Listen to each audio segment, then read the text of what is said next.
Today we celebrate the first glorious anniversary of the information purification directives.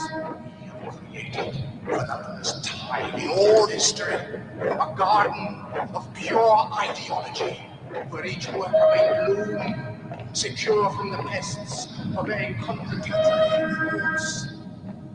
Unification, of course, is more powerful a weapon than any fleet or army on earth. We are one people, with one will, one resolve, one cause. Our enemies shall talk themselves to death, and we will bury them with their own confusion. We shall prevail.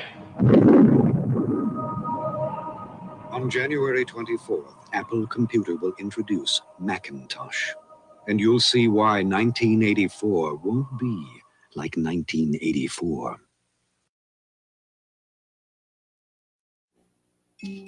Introducing Macintosh. It does an absolutely prophetic commercial, if there ever was one, ironic and also subversive. It kind of gets into a territory known as doublespeak, something that our guest today will probably chime in on and give us an inside view of the world of propaganda, and not just any propaganda that you don't think you're being propagandized by. That's always the most powerful form of propaganda that there is. You don't even know what's happening. So we have guests on the show like our friend Danny Katz, who comes on and does some really great work in this area. And I'm always very interested in social engineering, how they can make large groups of people do things theoretically against their own will. And our guest today has taken this on and has created a platform based on breaking propaganda. So why don't we bring her on, and we'll introduce her up close and personal. It's Layla Gray, all the way from, are you in Southern California, Layla? Is that where you are? Yeah, I'm in LA. LA. All right. Well, welcome to the show. It's great to have you here. Thanks. I was just about to tell people that I found you on Twitter, and I don't know how you popped on my Twitter feed. Do you comment on James Lindsay's Twitter feed at all? Yeah, sometimes. Yeah, I think maybe that's how I might have found you. Like you may have replied to something. I'm like, oh, that was a really intelligent response. So then I started to follow you. It's like, man, this girl's really smart. And then let's get her on the show and let's talk about what you're doing and how you got here. So I have links to your YouTube channel, everything that you do, your Substack, your TikTok. That's all in the show notes. So if people want to go check out your work. Yeah, you're welcome. So that's all there. But let's talk about you a little bit. Where do you come from, and what's your background, and how did you get here? Oh, yeah. So during COVID, I just realized people were completely insane and haven't progressed very much intellectually to like fall to me, which was like a very obvious like psyop and very obvious propaganda campaign, which unfortunately was really well done and not something most people were prepared for, I would say.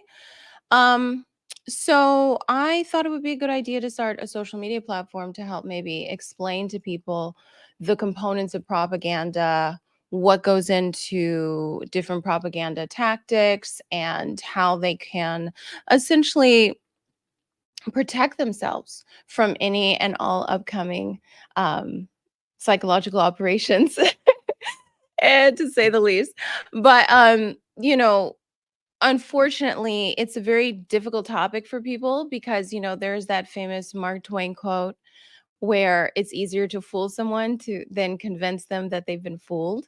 So it's been interesting to try to see how to relate that message to people because unfortunately, the smartest among us have the tendency to fall for propaganda, the fastest because we consume so much information. And when you're consuming some infected information, you're going to become infected faster.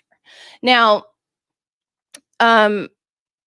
you might say, oh, that's kind of harsh to say other people fell for COVID and this whole, propaganda campaign. But it's just that the telltale signs of it being a psychological operation, of it being a propaganda campaign were so obvious that, I feel like early on there wasn't the necessary sort of conversations that can help debunk a lot of things. They can help mitigate some of the hysteria because again, people weren't prepared for that. They didn't know what questions to ask. They didn't know what the signs were. And so I just wanted to create a platform that helped expose that. My background personally, I'm more of a designer. I'm more of a visual communicator. And that's where I come from. And I've just personally found systems thinking and anthropology and history to be interesting topics. And so when you blend those together, it's pretty easy to start to dissect and analyze different levels of media manipulation. Did you grow up in Southern California? No, no, I'm from the Midwest. Midwest. Okay. Now you live in the land of illusion, right? Like you're in the heart of the beast there, right? I know. It's So so you nice. you must get a lot of practice both visually and personally because there's a whole other level of propaganda on a personal level that you have to navigate through. And a place like LA is really thick with that, right? How do you keep it real in the land of the unreal? Well, there's a certain level of keeping it real that can go wrong. Right. So, you don't want to keep it too real for people. Um, for me, I've just found it that you have to be empathetic with people. You have to understand that they have an entirely different worldview.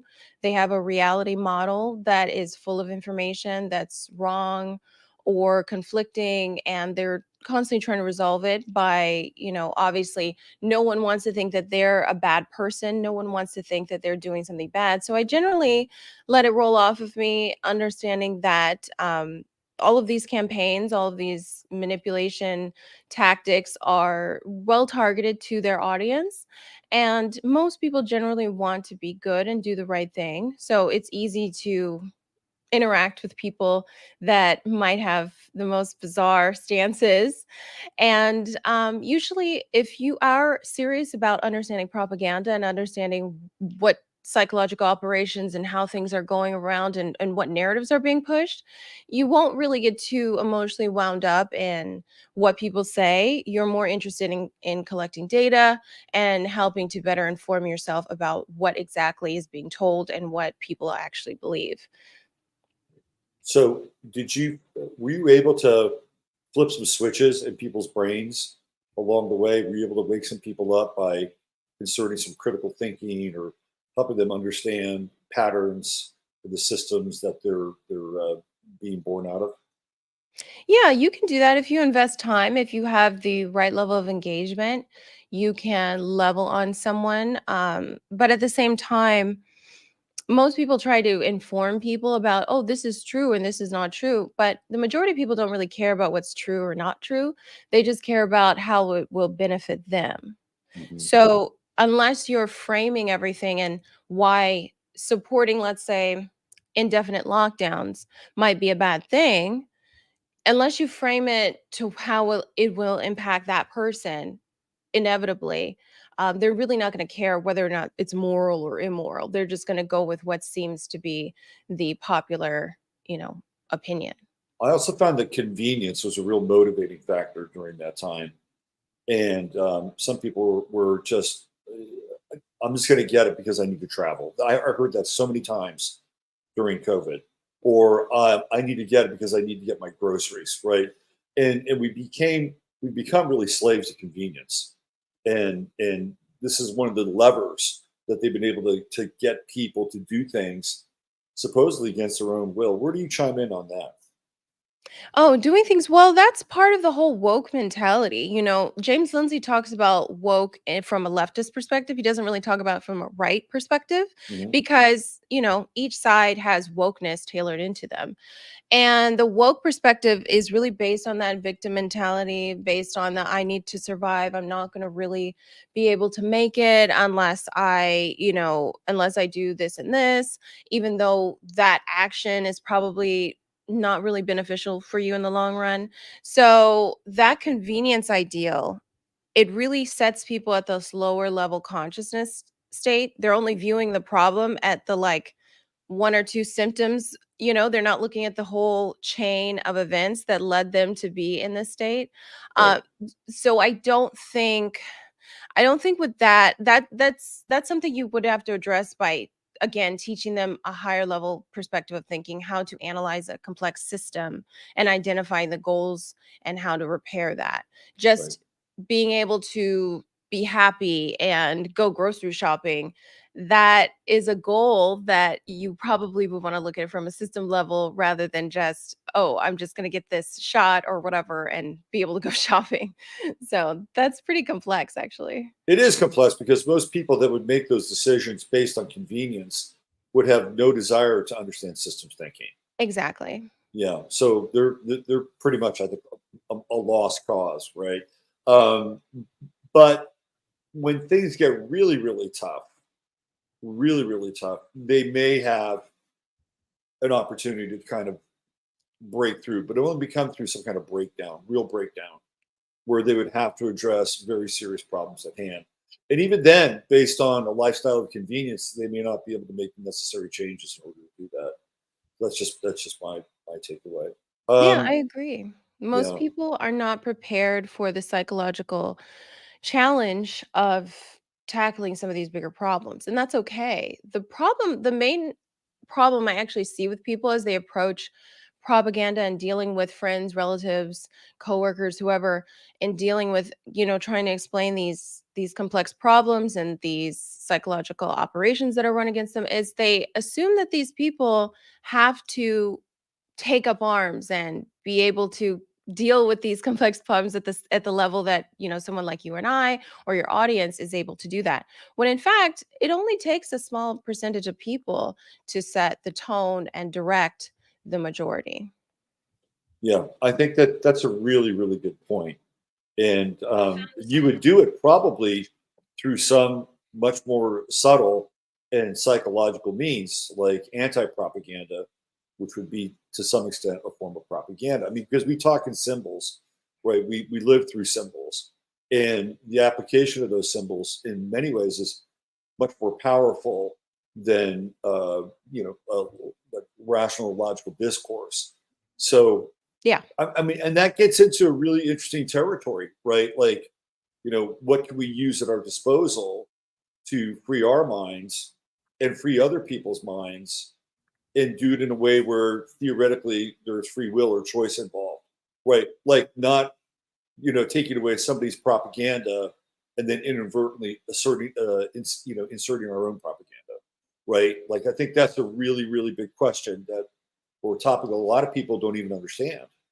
Yeah, that is a moral dilemma a lot of people have, and that's what I find most people who are good people, well-intentioned, they come up against is, I don't want to just brainwash people. I don't want to manipulate people for the better cause, let's say, Right, Um, but that deals with the problem that people don't fundamentally understand humanity. They don't understand the majority of people throughout time have been serfs. They have not exercised free will. They have not utilized higher level thinking. They have not been artists. They have not been creative. Like, they have been creatives. Let's not discount it. You have to be creative. Humans are inherently creative, but they have not been these leaders. They have not been, the majority of people have been peasants. They've been serfs.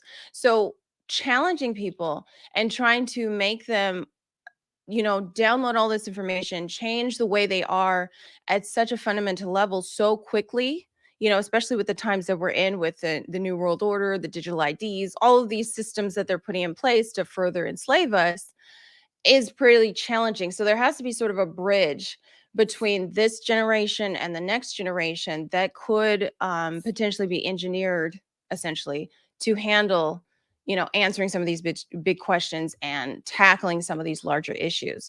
So there is a bridge between that. Doesn't have to be completely manipulating people against their will, but right. giving them enough autonomy and breaking them out of this false dilemma, essentially, that so many of us are being fed, where you have to choose A or B, and most of the time those options are both terrible. Very, Maybe very, very, opening very them up. limiting very limiting Yes. options. Yeah. maybe give them a choice C, rather than try to make them analyze 100 or 200 different options, which I would hope that most people who are analyzing propaganda are looking at. Right. Right. Exactly. Are you Gen Z? Did I get that off of your No, YouTube I'm a channel? millennial. Millennial, but you Mhm. comment on Gen Zs. Yeah, I like Gen Z. I think that they're really interesting. They're It, very interesting generation. I totally agree with you. And my feeling about them is that they like to use the word based when it comes to Gen Z, and I think they are. They're able to tackle philosophical questions Yeah. and these ideas of freedom in a way that's pretty fearless, and they don't really give a fuck about what other people think or say about their positions. I've interacted with them. I work with a young guy in Florida who's Gen Z. He's fantastic. So I have a lot of hope and faith with Gen Z. What do you think of your own generation, the millennials? Um, How are they shaping up? Millennials, I mean, it was pretty difficult. It was like really, really hard because it was just such a high pressure situation from the beginning, and we didn't have the social media. We didn't have the way that the Gen Z is able to tackle these complex problems because they are able to go through such like high amount of data. But for millennials, you didn't really have that. And I could tell that it was sort of a social wasteland when I was growing up in a lot of ways. So it's good to see that there's a generation that has this amount of information. And unfortunately, a lot of millennials have this failure to launch mentality due to the, high pressure situation and lack of information. So I think millennials are doing what they can, but I agree with you. It's really going to be Gen Z who says, no to this occupation of their life. Like I see all the time MSN articles where they're describing, look how, lazy and selfish Gen Z are. They don't want to spend their life going to a cubicle, as mocking them as if that's a bad thing. No, I think it's really important to ask yourself those questions. Like I ask myself, do I want to work a 9 to 5, be bored all the time, commute to work, or Right. do I want to choose a career and a lifestyle that would be more beneficial and more freeing? I chose the more freeing option. At the time, people thought it was kind of strange, and I said, "Well, that's you." But these are the things that people need to ask instead of constantly criticizing them, which I would have to say is one of the things that I dislike about the right a lot. Obviously, I'm very much free market. I'm against authoritarianism, but on the right, they're constantly criticizing Gen Z rather than seeking to better educate them, which is what a lot of young people need is better education. And with these communist philosophies, they have that education, they have the aesthetics, they have the narratives that young people crave. Even Thomas Sowell was a Marxist when he was young because he Yeah. said that that was the only information that was available to him in Right. terms of answering some of these questions. So instead of constantly criticizing Gen Z, I think a lot of us need to look at what are the things that are impacting them, especially when it comes to the gender ideology stuff, because not all of them are lying about how they feel and their, LGBTQ thing, because they have been systematically corrupted with their hormonal systems. I mean, you can see it Yes. plainly. Absolutely. That is the dirty little secret, Yeah. right? That's crept out of the lab. Um, Mhm. I think you're referring to that video where the young gal was talking about, how she got this job and she, couldn't stand the commute. She came home and she was tired.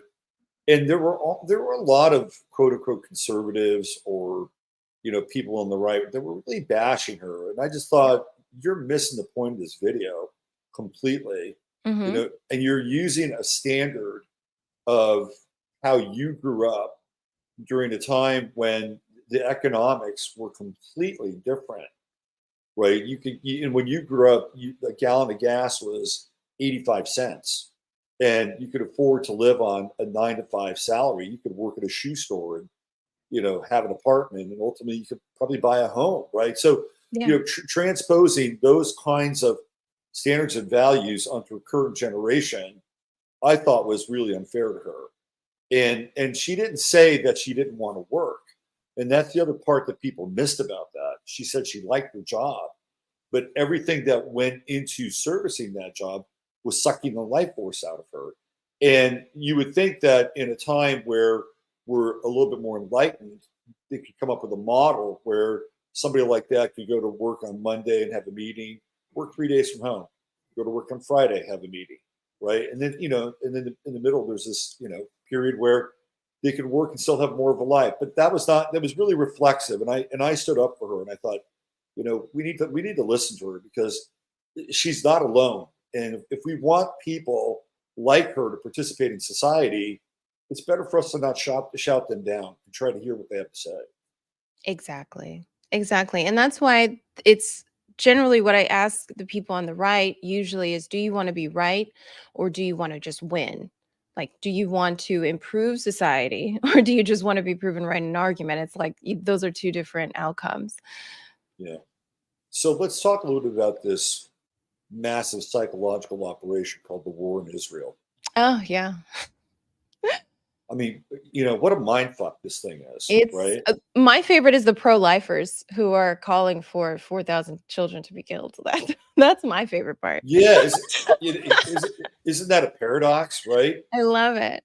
I'm glad, we should be thankful they did the COVID operation first because it was much more AI driven. It was much more analytical. It was colder. It was just repetitive, and it really opened your eyes to how people could be so completely hypocritical in so many ways. So it's given me a huge amount of empathy to deal in and space to deal with what's this operation.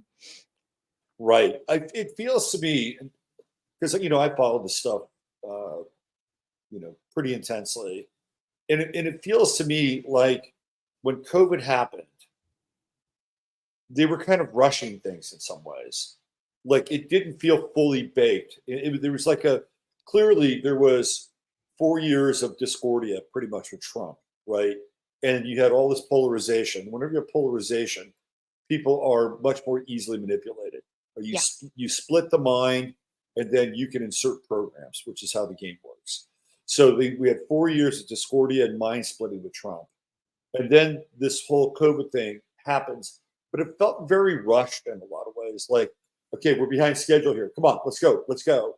And they made, I think it was really sloppy, even though it worked. I mean, clearly there were a lot of people that became just, obedient order followers, but it felt sloppy. And I think some of that kind of came through the cracks of awakening. And then you had people like yourself staying at home and go, oh, let me look this up on the internet.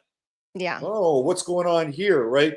So in this weird way, they're kind of forcing the issue and really forcing the issue, and then giving people the keys to try to understand what's going on. I find the whole thing fascinating, that period of time. And even now with this Israel bit, it feels again like extremely rushed, Yes. right? And it's just like, let's, and then and try to push it, and then many as possible. I think reverse of about, do you think, or people go, what's going on here? Maybe we need, what do you think? I think my connection might have gotten a little matrix for a second. Do you think you could repeat the question? Sure. My question was, do you think that what in Israel right now is achieving the same effect that COVID and woke people up, right? So they're pushing, yeah, 100%. But the reverse is taking place. Oh yeah, 100%. So the thing about Israel is, I knew it was bad, but there's so many things. I was hyper focused on America, hyper focused on, doing what I can locally with people around me. So I wasn't really paying attention to it. With this operation, it has woken up and unified the world against the so-called, apartheid state of Israel. So they're losing the PR war. The generation coming is never going to forget this. The entire generation coming up is going to be Democratic, or they're not going to vote Republican. Essentially, that's already been proven. They lean more left. They're more empathetic generally. So this is a unifying issue for many Americans. Like, there's never been a time I've really, agreed with someone like Cori Bush or Rashida Tlaib or AOC. Right. But I think, as a baseline, again, this is speaking to people generally, not these politicians, but generally, people are trying to find the solutions that will fix the problem. People are generally good. They're not looking to, screw people over. Not looking to do these horrible things that we've painted all of our enemies. The right just hates women, or the left is just lazy commies. So with that, with this unifying principle, Americans can hopefully generally agree that this sort of operation is bad. This is not good for America from a PR perspective. This is not good from a moral perspective. This is not good from an economic perspective. Generally, these things are going to drag us down. Getting into a world war is going to drag us down beyond the morality point. We're being actively invaded. So many people are waking up to the fact that, hey, we're protecting Israel's borders with Right.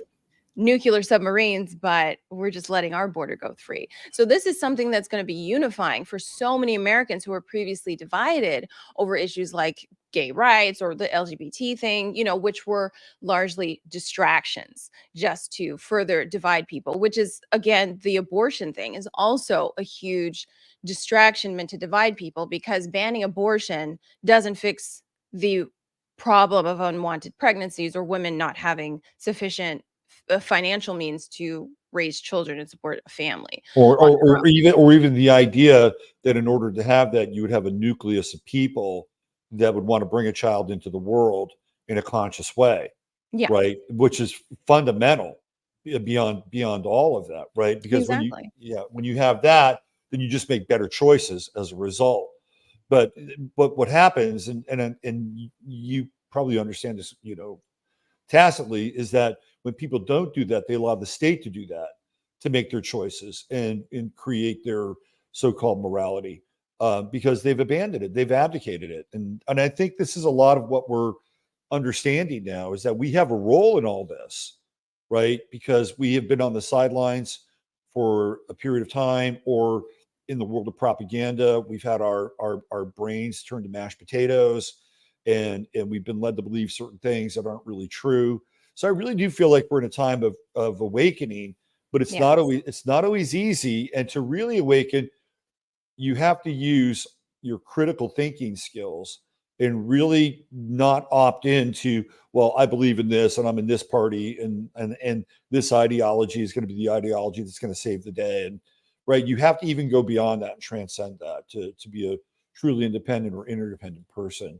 What do you think of people like Ben Shapiro and Dave Rubin and all these people on the right who have, and they've gotten a lot of positive press, right, or a lot of followers in their audience because they're conservative and they talk about the gender issues, and they, maybe they skirt around the race issues or whatever. But now they're coming out with this bloodlust I know. around Israel, and it's like, whoa, like how far are people willing to go down that path with these guys?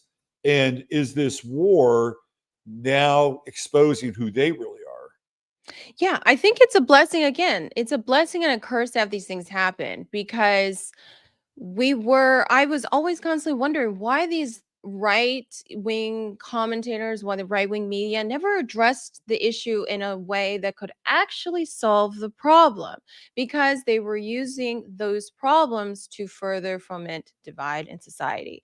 Again, they blame these kids for their, psychological problems, hormonal problems, while not addressing the fact they're systematically being poisoned by all of these agencies, which is the real problem. Not that they think that they're girls, probably because they're taking a bunch of estrogen somehow, Right. or have Or extremely low xenoestrogen, testosterone. or right. Yeah. Exactly, Yeah. that's a real thing that's happening, and you can track that with data. So I think that they were embedded. this is an operation, the whole Israel operation, and learning about the evangelicals, the dispensationalists, learning about the Christian Zionists, essentially, that I've had to do in the last month, which is not a topic I was actually really interested in originally. But learning about them, how this has started, in the early 1900s, to convince Christians that this is something they have to rally against, they have to support, and to embed in our culture that somehow the apartheid state of Israel is part of this biblical prophecy. So they're all there to sort of feed into it. And it's good that these people are being exposed, because now we can hopefully find new figureheads, new media that will actually try to address the problems in a way that can repair it, rather than just foment divide and radicalize people to support Israel ultimately, which is what they're there to do. Right. Well, I mean, to me, again, it's a total mindfuck and hypocritical, right? Yeah. Let's go in and just eliminate these beasts, these monsters, these animals, or whatever adjective you want to use. Yeah. But at the same time, let's cherish and worship a God who tells you to turn the other cheek, right? I mean, this is where people get really lost in the sauce with this stuff, and especially in that world, right? It just makes no sense, and I think really, if you have those conflicting points of view in your consciousness, it creates a certain type of madness. Oh, it does. People are suffering severely from propaganda psychosis. After all these years of being worn down, worn down, worn down, you just simply have no barrier. You have no ability to question. You just sort of, keep swallowing the seawater and Right. drowning in the madness. And it's very strategic how they said, look, the left, the BLM people are supporting this. So naturally, oh, I'm not them. I don't like them. I don't support them. I'm going to go in the other way. So it's feeding on itself so well. And you really have to look behind the scenes as what is creating both the left and the right, and, dividing humanity. Right. I talk about this, and if you want to look at the blueprint, all you got to do is go back and look at the Bolshevik Revolution, Exactly. and how it was all created in New York City by bankers, right? And then they went in and they took over and funded everything, and then they kind of ran the industrial operations in the Soviet Union moving forward. And this is how things get done. Then they create another oppositional side with Hmm. Germany and the Third Reich, and they're industrializing Germany, and they're both nationalistic systems, right? Nobody owns anything in either of those systems, and that's the blueprint, and this is what we're seeing right before our very eyes. It's another form of hostile takeover, and then you have a group of elites at the top that get all the resources and basically turn everybody into what you were referring to earlier, a class of serfs. That's it. That's Yeah. the model. Neo-feudalism. Yeah, and Neo-feudalism. we don't really tie into, and this is, I'm going to start releasing content on this as well again, because a lot of people already have that early, Bush era resentment and basic bigotry toward Arab people and Muslim and Islam and all of those things. So they're really feeding into that as well, reigniting that to sort of deflect from the whole situation, like justifying it, dehumanizing it. But when you look at the model of Israel, they have digital IDs. They were the most vaccinated group. They have their medical history is all digital. Like, they were used as a test group for Pfizer. Netanyahu boasted about this, in interviews. And so when you look at what they're doing there, it's a perfect model of the New World Order agenda. You can't go to certain places in the West Bank. You have to have passes. The Gaza Strip is like, completely militarized with AI machine guns. So it's a perfect model of what they plan to do at a larger scale. That's the Right. thing, is it's not about the particular ethnicity of the group of people at odds at this moment. It's that this is a model that they're going to replicate and try to reproduce across the globe, because this is what they want. They need to divide and conquer. And ultimately, because this is a death cult, these people, they're anti-human. Their one and only goal is mutual destruction. So when you hear these fanatical Israeli people talking about, talking heads like that we should drop nuclear bombs. It's like, won't that somehow affect the very fragile Jewish population? There's not that many of them. So you happen to drop a atom bomb where they live, maybe that might affect their longevity and Right. Like, well, the foreseeable future. let's But you turn it into claim to love them. glass. Let's turn it into glass. Yeah. But only this a strip the size of Vegas, right? Yeah. That's what will turn everything else is going to be the Garden of Eden. Like Yeah, that and makes a nukes lot of won't fucking affect sense. them. Right. There's no way nukes will affect them. I mean, they already have a very fragile genetic line. Most of Yeah. them are fourth and fifth cousins. So now we're going to add nuclear fallout potentially to where these large proportion of Jewish people and Jewish heritage are. And then you're going to tell me that the Israeli government cares about the Jewish people, that care about humanity. They're fighting. No. They're this is a death cult. Well, to your point, do you know about the Tikkun Olam? Do you know about that? No, what The is that? great, so it's a great cleansing. It's this Oh, yes. Oh, yeah. Okay, go ahead. Sorry. Tikkun Olam. It's called Tikkun Olam. Mhm. And the idea behind the great cleansing, which comes out of Chabad, which is probably one of the most radical and extreme sects inside of Judaica, is that the world would reach a certain state of depravity and then it would be cleansed. What do you think they mean by cleansed? I think they're really talking about, nuclear or atomic cleansing. Yeah. And that because they are the true and just, people of the one and only God, they will survive because their morality is above the masses. So they theoretically believe that they'll vibrate above the cleansing.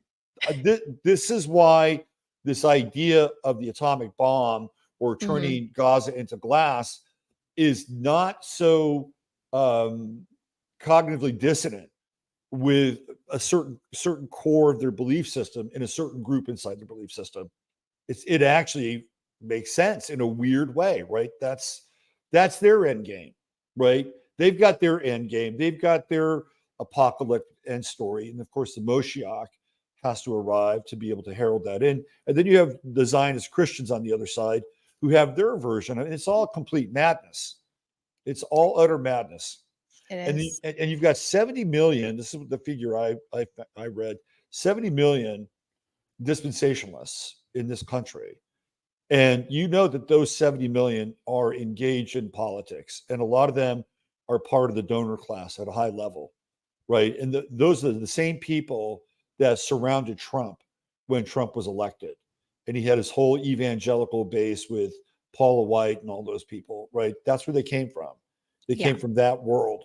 So they also hold political sway in a lot of ways. So they're not just people that have this kind of eschatological sort of end time story, but they're also invested in the system that supports that. Yeah, they very much are. So it's disturbing to see how, they're feeding into the same end goal that they claim to hate. They claim to hate the commies and the wokes and the New World Order, but they're feeding into the same goal. And this is one thing that I really, there's little tidbits you can drop to people that they might not be aware of. You can take two different paths to reach the same destination. And most people seem to forget that. They think if I go on the right, I'm going to go somewhere else. And it's like, no, you're going to eventually reach the same destination as the left. The radical left is. It's just you might use different route. So what do you think that destination is? Well, again, the neo-feudalist future. Right. That we've been told about. They have all of the technology set up. They have, and I saw an interview with not Bush, but Bill Gates, where he was discussing, well, we didn't really, speaking to your point that it was rushed, the COVID thing, he didn't anticipate that he would get so much pushback. I mean, Right. they really thought, they're sitting in their rooms being like, oh, we're the lords of the world. There's no way this could fail. Just like with Project Bluebeam and the whole extraterrestrial thing. They keep trying to push it and absolutely no one cares. But some CIA agents in the 1960s thought, oh, this is going to be it. We'll be able to, rule the world when we drop this, and literally no one cares. So all of these agendas, if you have basic ability to analyze information, and you don't just absorb information and make it part of your own ego or identity, you can unravel a lot of this stuff quickly.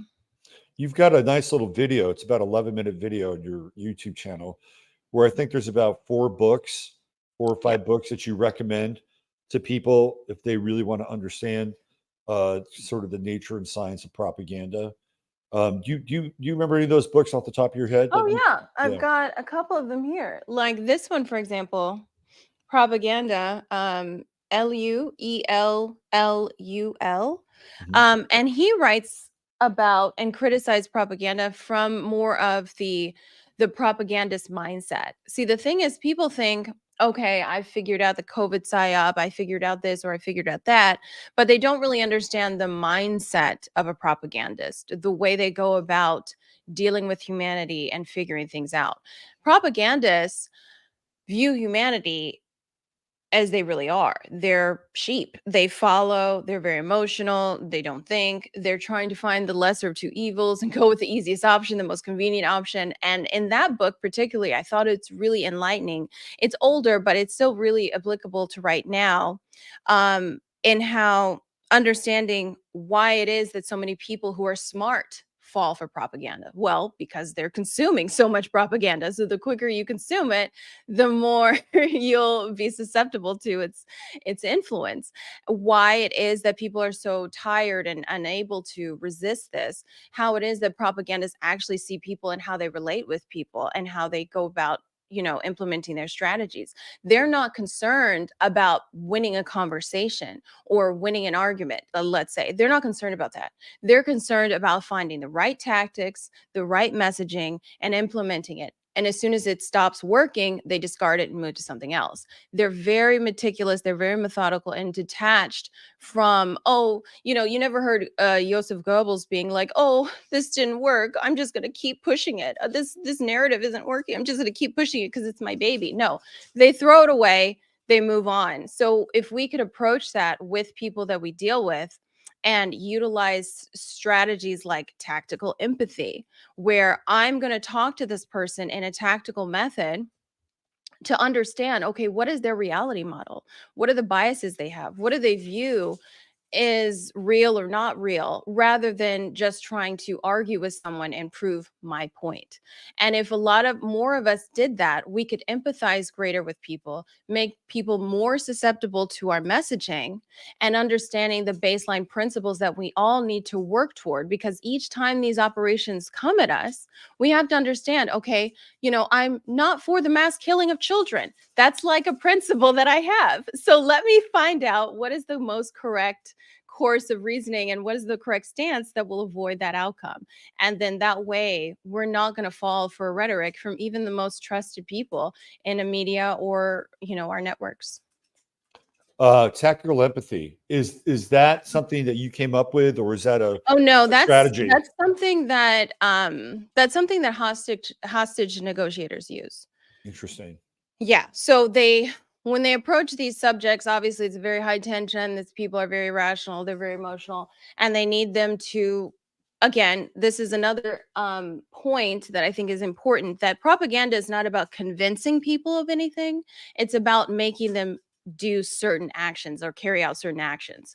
People can be completely hypocritical, not believe in something, but still act against their own morals, against their own principles, because of the propaganda. That's So insane. That's insane.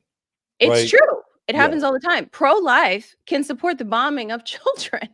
Like it makes no sense, but that is the action that they need to carry out. And so the propaganda gives them the reasoning and the mechanisms to go along with that action of supporting it.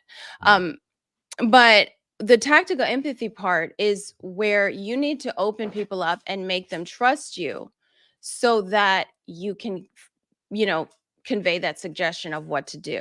And tactical empathy is really listening to someone, gathering the data, not just projecting your wants and needs on them, but actually making sure that you understand what they need and what they want and what would be most appropriate to say to them to get them to follow your course of action. Have you gotten into any of the cult deprogramming material at all? I haven't really gotten to too much cult deprogramming. That's a really heavy topic in a sense that it's just it requires so much time. Yeah. It requires so much energy. For me, I'm more looking at a sense of how do I help convey the mindset of propagandists? How do I help I'm working on a book actually to help people, regular people, approach those within their sphere of influence in a more practical way. Because over time, in the next, like, let's say, if you actually use these tools methodically and consistently within your sphere of influence, you could change, 4, 5, 6, 7 people and flip them over to a course of action that would avoid this horrible post-human neo-feudalistic future. So Christine, or Queen of the Black Pill, in chat has this statement: "You can't help anyone who doesn't want it, nor can you use logic to make your case. They have no logic, and they believe themselves righteous." Where do you chime in on that? Well, then feed into that. That's fine. That's the thing is we think that we have to convince people of such and such. We have to do this. We just have to present it in a way. I mean, they literally argue to young people to cut off and remove healthy organs. So if they can use propaganda to go against all of biological evolution, because that's Right. completely against every core of who we are as people. We would Yeah. never say, "Oh, let me remove my uterus," just as a Right. a thought. If they Yeah. can do that, we can convince someone by appealing to these emotions, appealing to their senses, and slowly progress them. This is the other thing that I criticize the right about is they don't understand progressive disclosure. They don't understand the progressive movement of changing someone's mind. You're not going to do it through one interaction. None of us came to the conclusions or the mindsets that we have through one interaction. And because we have on the right this more paternal, disciplinary approach to things, we sort of think, oh, okay, if we lecture them, if we give them the facts, if we give them the information, they should be able to analyze it, which, most people are not going to be able to do that. So you have to progressively disclose to them, telling them, hey, maybe you should think about this, maybe you should think about that. And you can slowly change them over time. And that takes patience, and propagandists and social engineers obviously understand that, and they employ that magnificently. Yeah. Are you familiar with Jason Whitlock at all? Do you know who he is? Jason Whitlock. I'm not sure. Jason has a show on Glenn Beck's network, The Blaze, Oh, I don't watch Glenn Beck. Yeah. Okay. yeah, I don't watch Glenn either, but I like Jason because he comes out of the sports world, and Mhm. he's trying to wake up black men and Oh, yeah. get Okay. them kind of out of the democratic feeder system, right? Like, Yeah. walk away. They don't have, they're not looking after your best interest, right? So he spends a lot of time focusing on black men, families. He's a little irreverent, comes out of the sports world. He had a conversation with Marshall Falk, who used to play in the NFL. Marshall's a Hall of Fame football player. He's great. And Jason used this example about his father, who opened a bar in Indiana somewhere, and he had a number of businesses along the way. And Marshall Falk kept pushing back on it, and he said, "Well, your father didn't start that business and build that business," which is a line that comes right out of Obama, right? And Marshall Falk automatically assumed that some white banker somewhere gave him a loan for that business, right? And then all the people in the neighborhood, they're the ones that helped build that business. So Jason pushed back and he said, "Yeah, my father never took a loan. He just started a small little business and just kept building his business." And then once he got to that point, that Marshall Falk said, "Well, yeah, but it was in the neighborhood. It doesn't really count.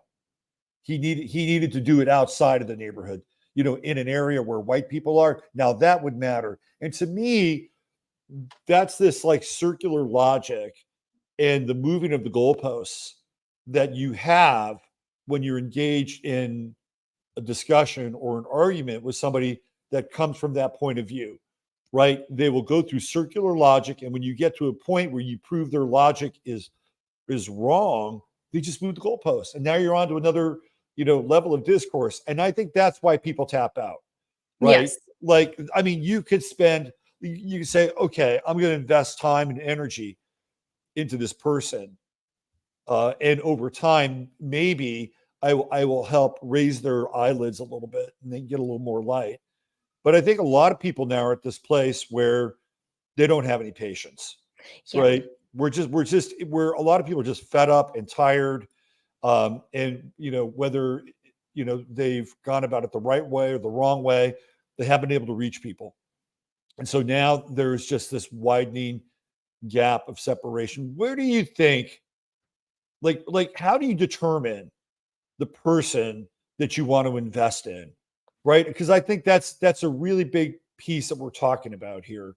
Like what value or what do they mean in a person's life to say, you know what, I am going to hang in there, I am going to progressively disclose?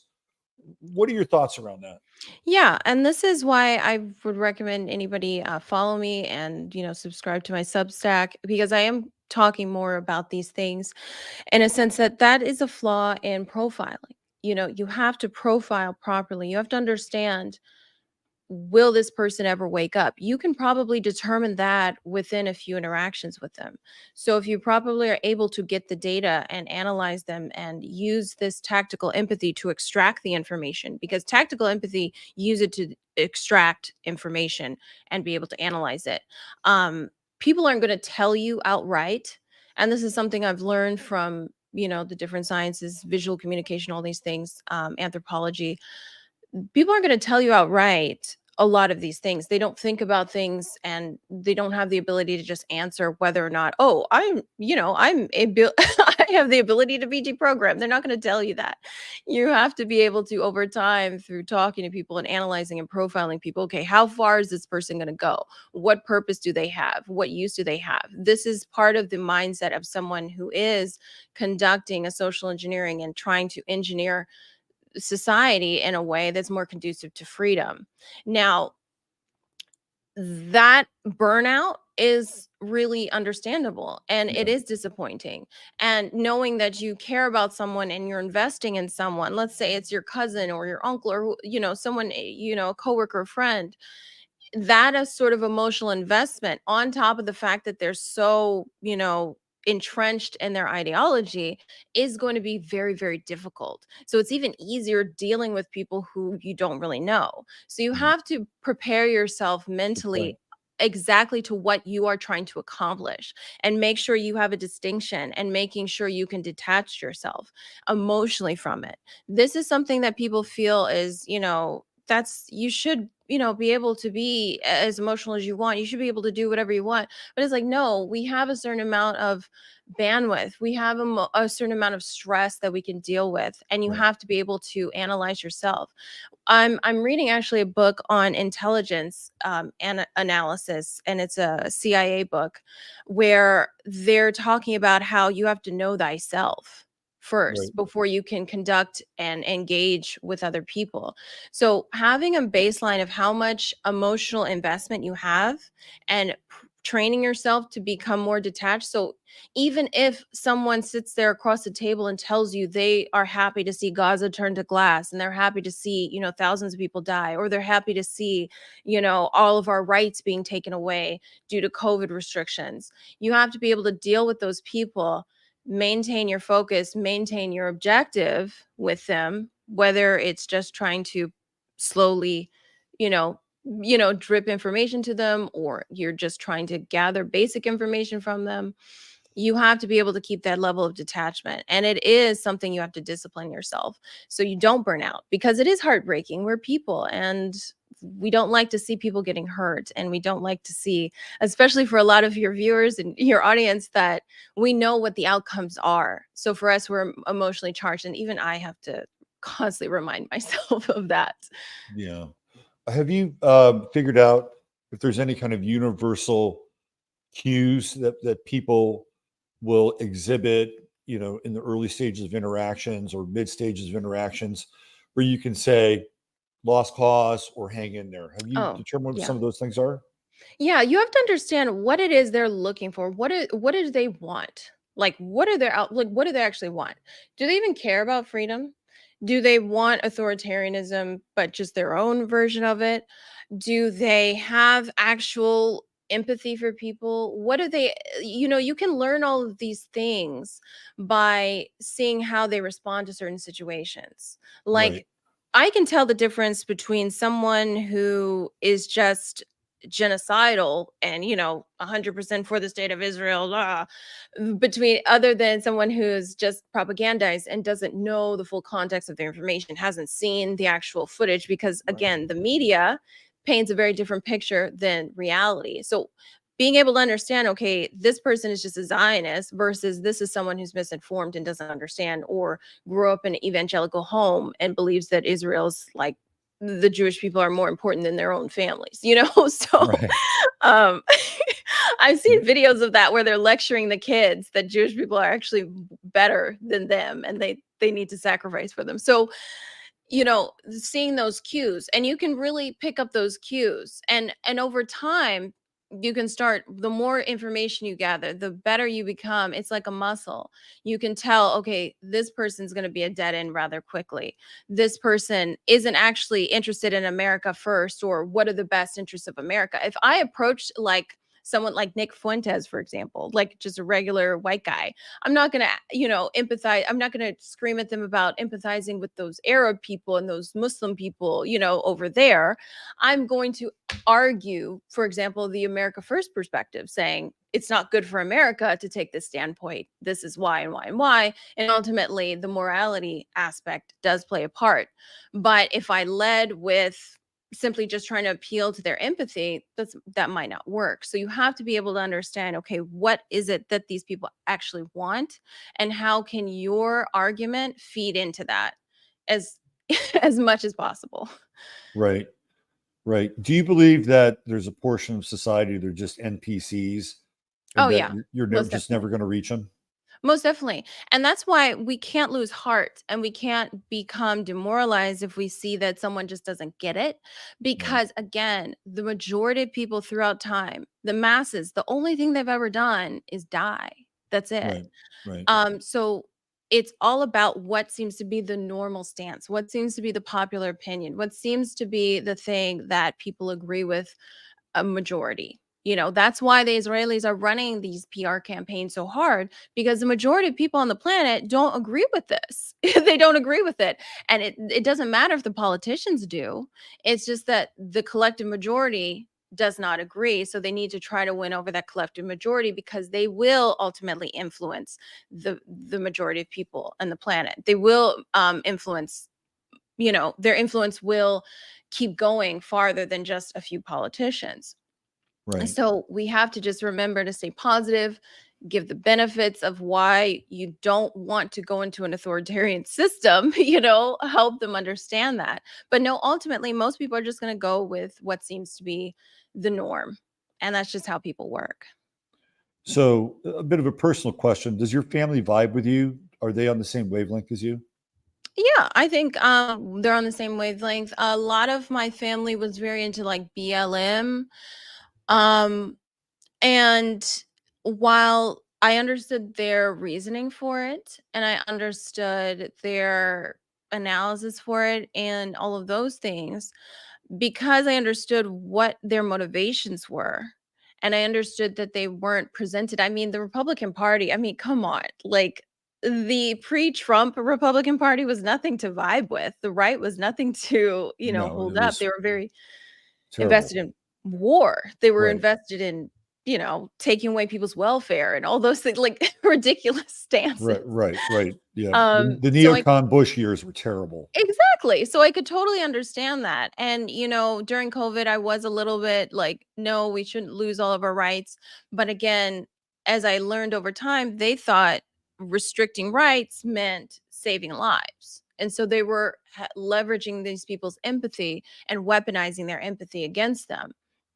And Right. so, over time, I was able to find a common ground, because once they understood, like with the LGBT issue and the trans issue, that was taking away women's rights, Mhm. ultimately, and women's privacy, then they were more susceptible to understanding, okay, it's not a right or a left thing. it's that we need to understand that these ideologies are cancerous and make sure we can find a common ground. So I was able to gain huge amount of leverage and have more productive conversations when we opened up to, you know, different issues. And sometimes you need to just move away from certain issues instead of harping on, let's say, abortion with someone who might be really pro abortion, whatever, for whatever reason. Maybe you need to switch the topic to another issue and teach them the principles of why or how this thing will benefit them, versus just harping on why they're wrong about a particular issue. You can jump around. You don't have to stay entrenched in something that they might be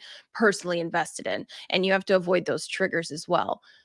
Right, right. Yeah, I think and the triggers, it's a really big part of it. I feel like most people have deeply unresolved anger issues.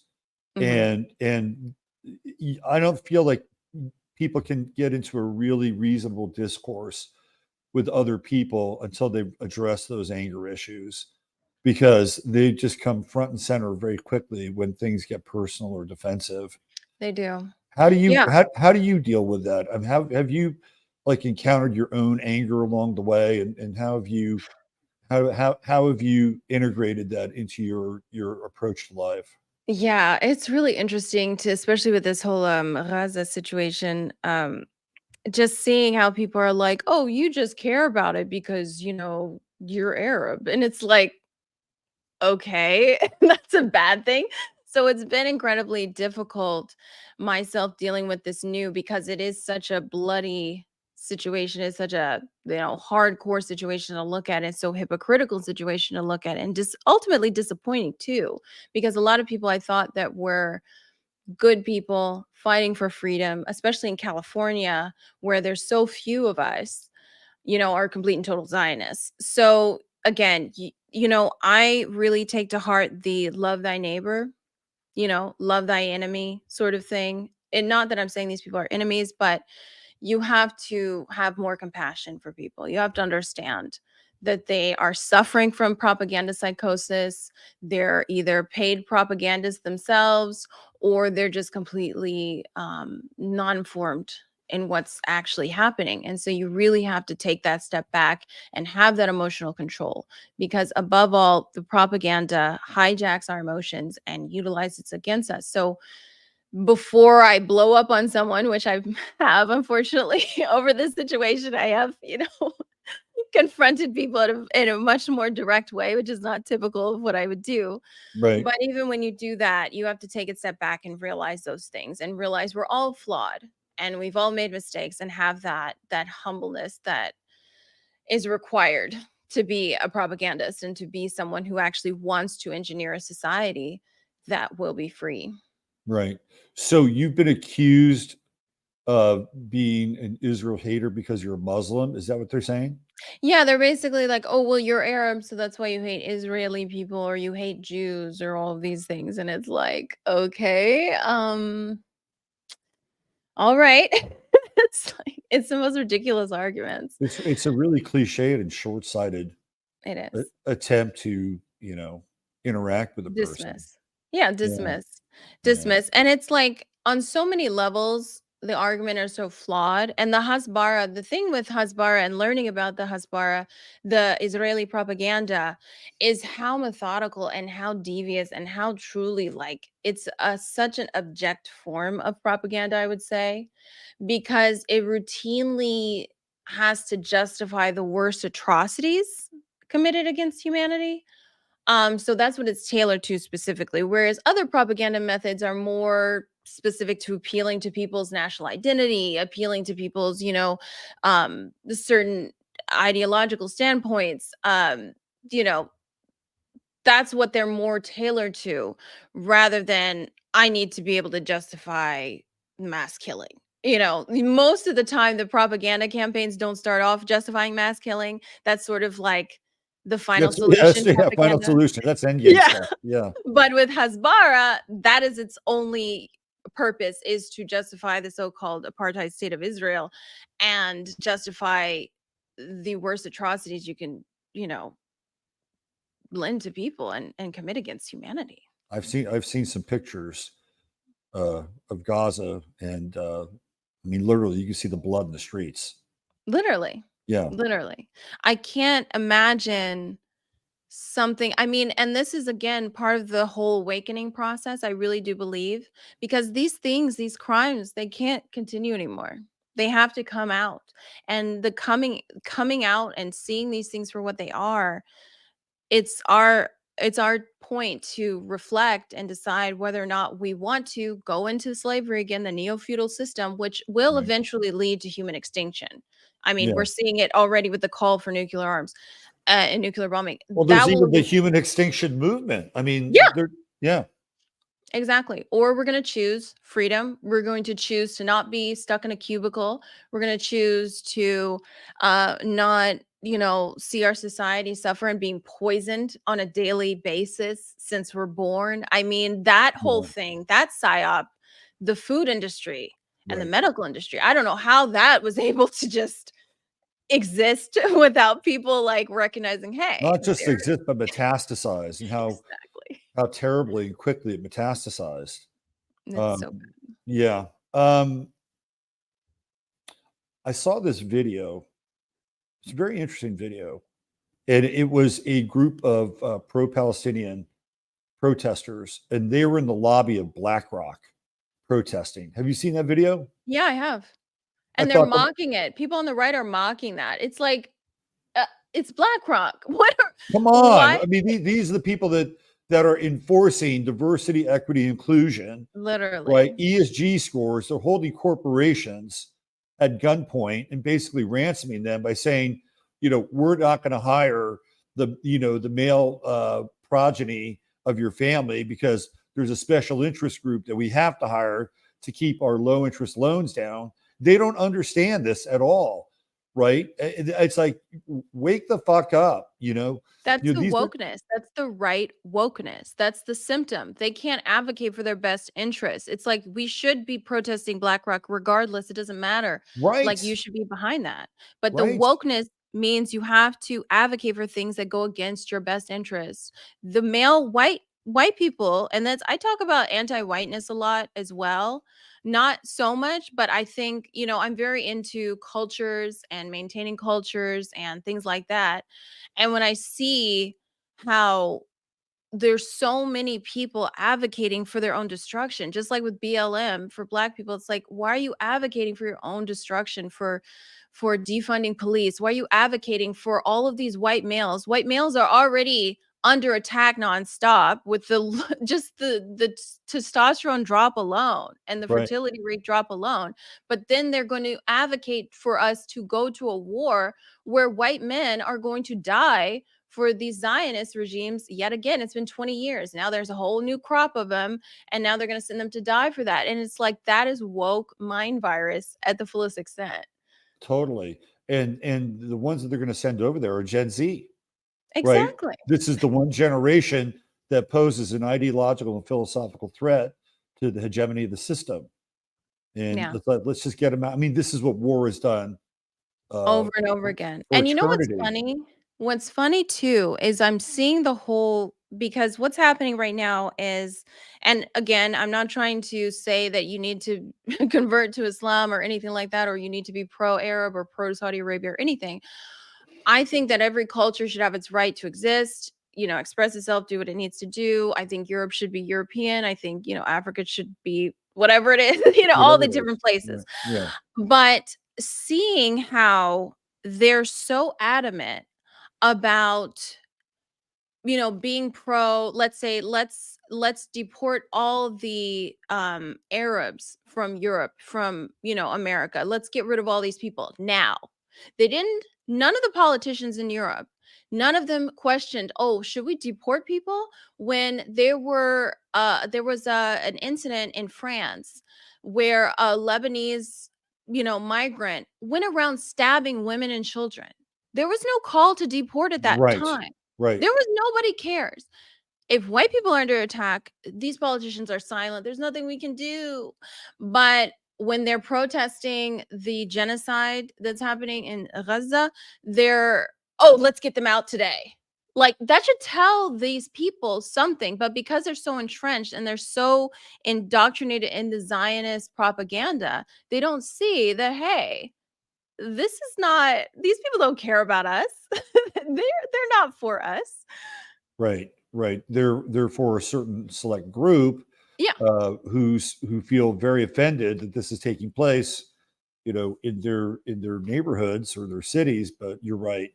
Um, there's this guy who used to play for the Boston Red Sox, and his name is Kevin Euclid, and he has a Twitter feed. Kevin, it's interesting. His last name is Greek, but he's actually Jewish, and he's been very vocal about these protests that are happening, and how there are Jewish people that are getting beaten up in the crowd, and then there's all these cries of anti-Semitism, and anti-Zionism is anti-Semitism. They're bringing the two together now.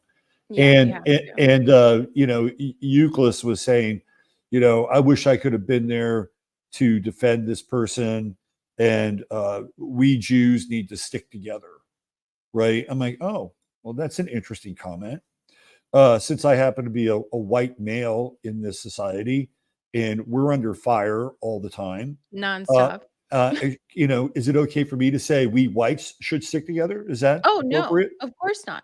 They can spread the most vitriolic hate against all these different groups, because the leftist Jews, they spread vitriol against white people and white identity and all this stuff.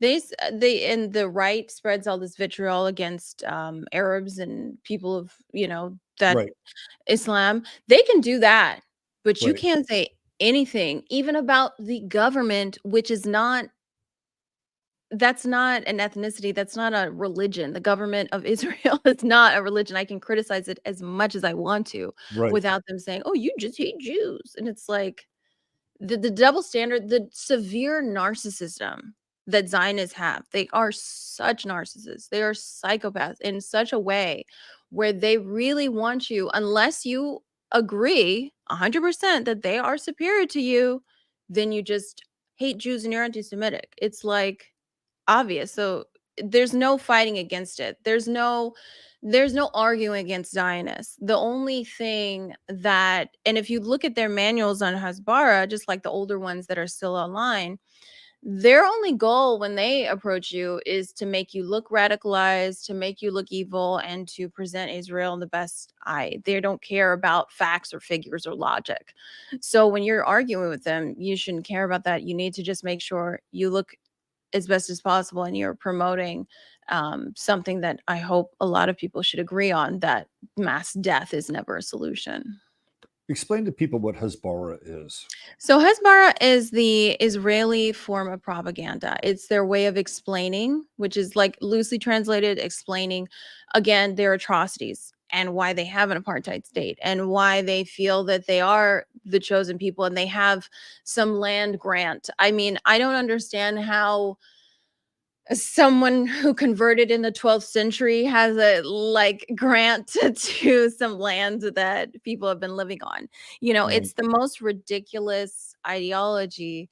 So they have to constantly present Israel as the superior place. It's where good people are. There was a Times Square ad where it's like, be human, support Israel. right, Like, they are it is a racist ideology, it is a racist mentality. It is totally antithetical to goodness and fairness and democracy. They try to claim they're democratic in some way. It's totally opposed to that. And all of their rhetoric just feeds into the fact that they understand the majority of people have been brainwashed um by the media. They don't have context, they don't have understanding, and they're just going to feed on to the previous campaign of, oh, these people aren't good people. Oh, you hate these Muslims and these Arabs filling up your place. You hate all these immigrants filling up America and Europe. But no one asks, okay, who brought these people here? George Soros is not Arab. right, He's the one paying for all of it. right, right. Well, we've covered Barbara Lerner Specter here on a number of Yes. occasions, and she was out front telling everybody back in 2015 what was going to happen.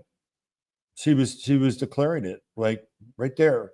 And that's exactly what happened. They said, you know, we're going to be at the forefront of changing the face in Europe, and they're not going to like it. And the Jews will be hated for their participation. But Europe cannot maintain its monolithic culture any longer. That's a paraphrase, but that's what she was saying at that time.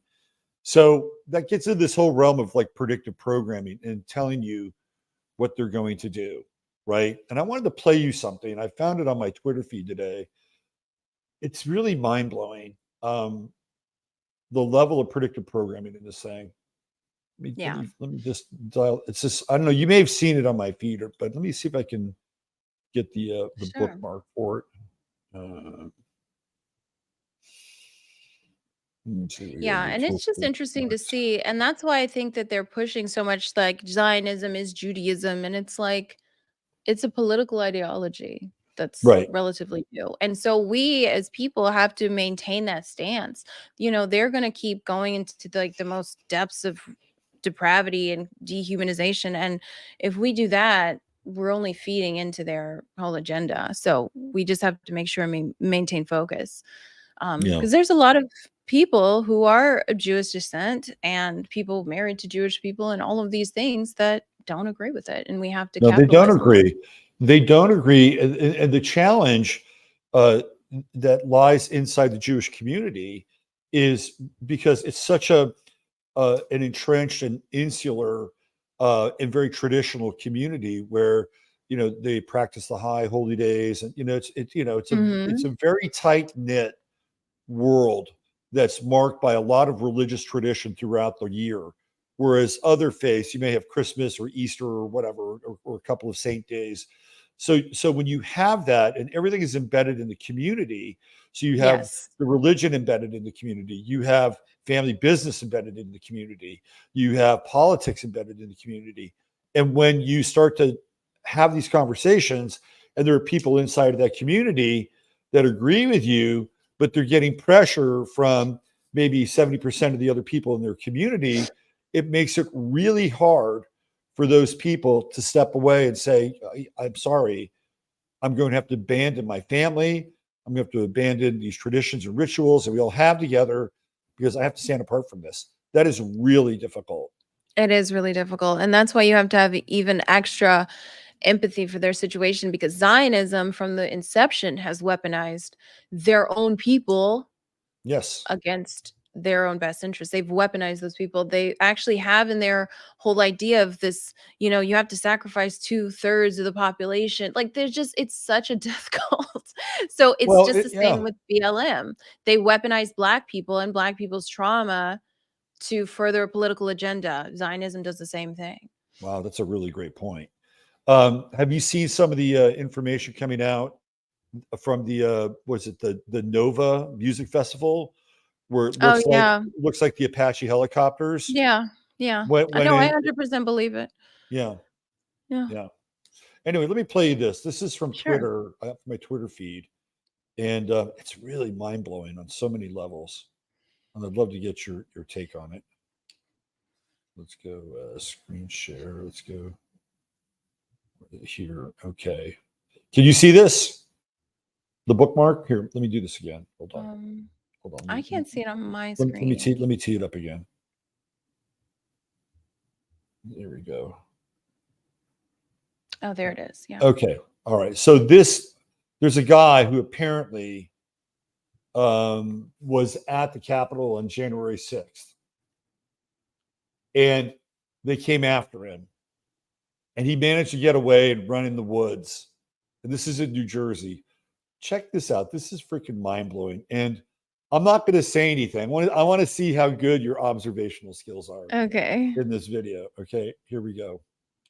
Manhunt 40 miles outside New York City at this hour in Middlesex County, New Jersey, after a suspect wanted in the January 6th attack evaded authorities.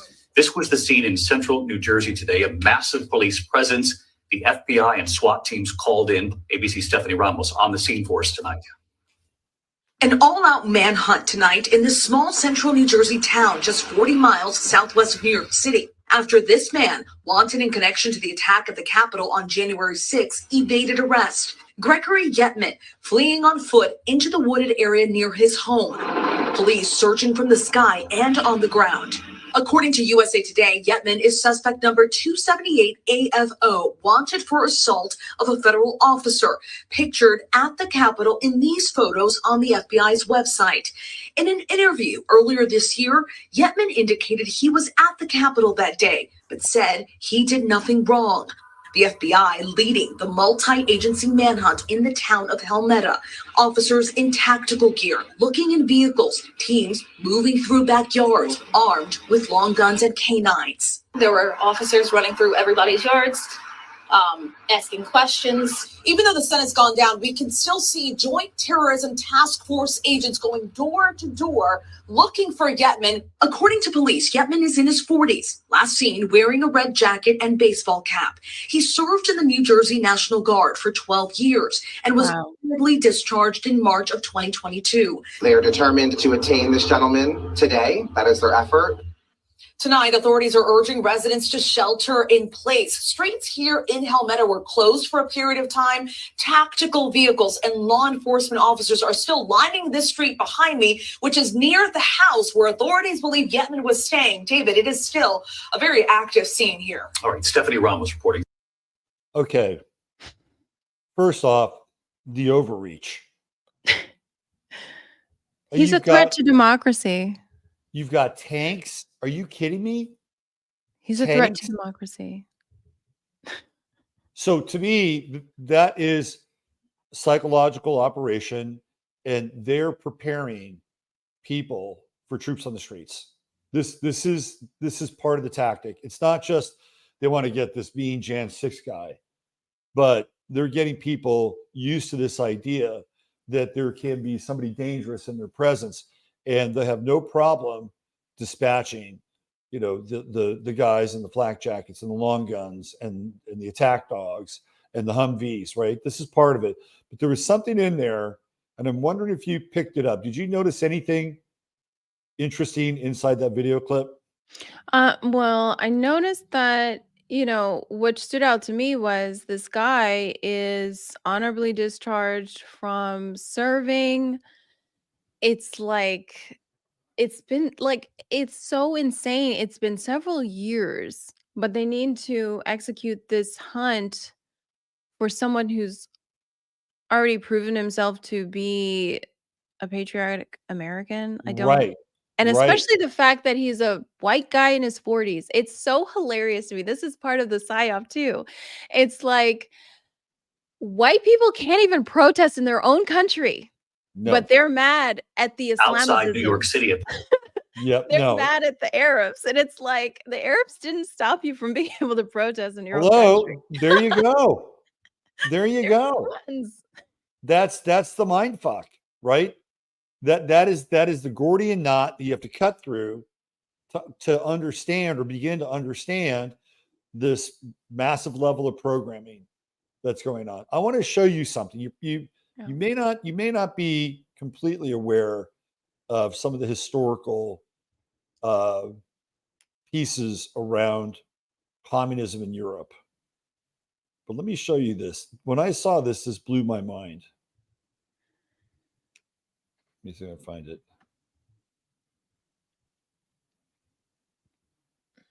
This woman's last name is Stasi. Oh, wow. That is good. Like, how Oh, I didn't pick fucking that up. weird is that, right? Yeah. Like this is the name That's not a of common name. of the secret police in East Germany, the Stasi. And there she is, Joanne Stasi. She looks nuts, by the way. So Oh my God. They love doing those little breadcrumbs, those little Easter eggs, don't they? now, is that propaganda or is that propaganda? I mean, that helps to, reinforce those things that this is just something that happened. Again, it doesn't matter whether it was good or bad. It's just something happened in the past. Like a lot of the Hasbara that you see. Oh, well, America dropped all these bombs on Dresden, as if that's a justification for dropping bombs in the future. Oh, the Stasi existed before, so it can happen again. It's just saying that this happened before, so it's normal, accept it. No, you don't Right. have to do that. Right. what are the odds that they'd interview Joanne Stassi? Like they probably interviewed about 6 or 7 people. Yeah, They're and they like, picked oh, her. that's an interesting name. Let's use her, right? What else do we want to cover? Oh, you were on a Vice show and you were debating feminists. Oh, the feminists. Yeah, that was really interesting. They didn't air a lot of the stuff that I was talking about because I was just like, I got into it with the Matrix, Matrix elf pixie, the guy Eli. Right. He was the one with the the silver hair and stuff, the very Yeah. petite. Yeah, so we got into it, but they didn't air that because Because you probably chewed him up and spit him out. I just was like, no, it framed him as a psychopath because he started yelling, being like, call me a man. And I was like, anyway, I'm above this, so Right. they want to always show these people as superiors, moral, as good, as nice and positive. So those things in air. But yeah, it was a very interesting experience being next to leftists, like the leftists that they talk about. Yeah. Their level of insanity is beyond. It really is fully baked, right? It's just fully baked. And that's why I asked you about the cult deprogramming stuff, because it's really at that level. Yeah. Let me throw you another little interesting hypocritical moment that again has to do with this idea of programming. So there was this guy who is I think he's like an industrialist in Columbia or something like that, and I think he graduated from Harvard. So he's a big donor to Harvard, and he happens to be Jewish, and he saw all these protests. He had all these protests that were happening, right? And he's like, I'm not going to give Harvard any more money anymore, right? Oh, you mean the same school you were giving money to pump out all these social Marxists that have invaded the public space, Yeah. from corporations to government? You mean that institution that you gave money to help completely toxify and take over our environment? Oh, great. So it's only going to matter if it affects your cause, right? And the thing that you believe in and want to support. But everything else, pump out the blue and pink haired and purple haired freaks. I don't Yeah. care, right? They call for the eradication of the white race. Like Right. literally Right. call He's for that. okay with that, but That's fine. this Palestinian stuff, you're not getting any more of my money. I know. Right. I mean, the hypocrisy. But people don't see that. They don't see that. They just are like, oh, these BLM Hamas supporters, oh, we hate them. And it's like, bro, they didn't make the Lord of the Rings multicultural. They're not the ones who did this to you. They're not the ones. Arabs are not the ones who are saying that Anglo-Saxons literally don't exist. Right. Right. Right. Yeah. Good point. Very good point. All right. Is there anything else that you want to get off your chest here?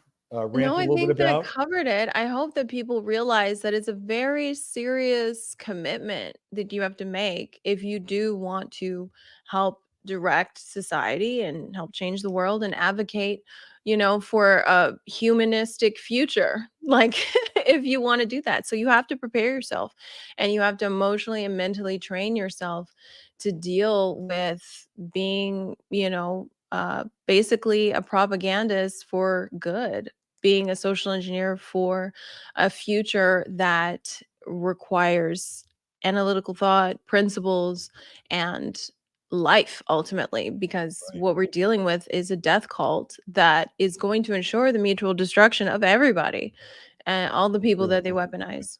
It's a really, really good point. Did you notice that you have 6.66 thousand subscribers on your YouTube page? Oh, fun. Okay, good. Right. Maybe you can subscribe to Layla's channel and kind of move her off of 666, although that's not as terrible as it might sound. I thought it was interesting though. Okay, if you're interested in Layla's work, all the links are inside of the show notes, and you can follow her on Twitter. She's a really good follow on Twitter. you mix it up every now and then with somebody, which is always interesting to watch. And thanks for being here. We'll have you back again sometime. When Yeah, I you get your book out, we'll have you back on, and we'll for sure. we'll For talk sure. about your book. Okay. Thank you. All right, Layla. You take care. Have a great weekend. All right. You too. Bye. Okay. Bye bye. That is Layla Gray, and man, she was really awesome. I'm just going to remove her from the studio there, and let's get on with our weekend and try to have a good one. It's Veterans Day. I should have talked about the propaganda of Veterans Day, which I've talked about before. It's another just total mind fuck. But amidst all of that, find a reason to celebrate your life and enjoy your existence here on this planet, and do something and do it well to the best of your ability.